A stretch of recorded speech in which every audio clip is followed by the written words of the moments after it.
சட்டப்பேரவையில் முதலமைச்சர் ஆற்றிய பதிலுரை குறித்து எதிர்க்கட்சிகள் விமர்சனம் செய்துள்ளன. பல்வேறு கட்சிகளின் கருத்துக்களை நாம் பார்க்கலாம். தமிழ்நாடு முதலமைச்சர் அவர்கள் ஆற்றிய உரை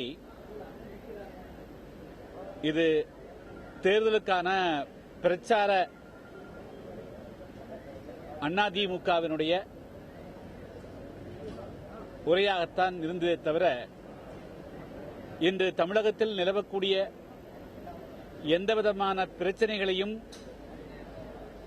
அதனுடைய உள்ளார்ந்த அம்சங்களை மக்களுடைய எதிர்பார்ப்புகளை நிறைவேற்றக்கூடியதாக இல்லை.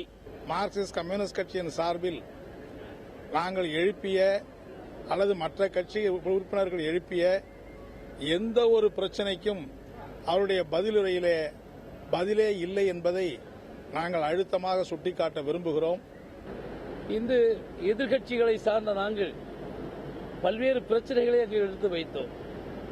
சட்டப்பேரவை உறுப்பினர்கள் எடுத்து வைத்த எந்த உரைக்கும் பதிலாக பதில் சொல்லவில்லை.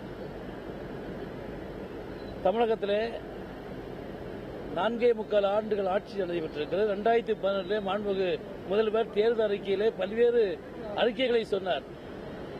இன்று அவர் சொல்கிற போது எங்களுடைய அறிக்கைகளை, தேர்தல் அறிக்கைகளை நிறைவேற்றிவிட்டோம் என்று சொன்னார். ஒன்றுமே நிறைவேற்றவில்லை. பேரறிவாளன் சாந்தன் முருகன் உள்பட அதேபோல 50க்கும் மேற்பட்ட முஸ்லீம் வாழ்நாள் சிறைவாசிகள் விடுதலை தொடர்பாக, முன்கூட்டி அவர்கள் விடுதலை தொடர்பாக ஒரு கோரிக்கை வைத்தோம்.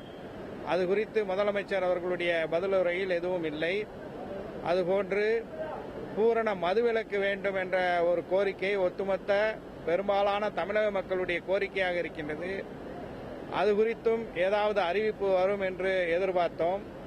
அது குறித்தும் அவர்கள் எந்த கருத்தும் சொல்லவில்லை.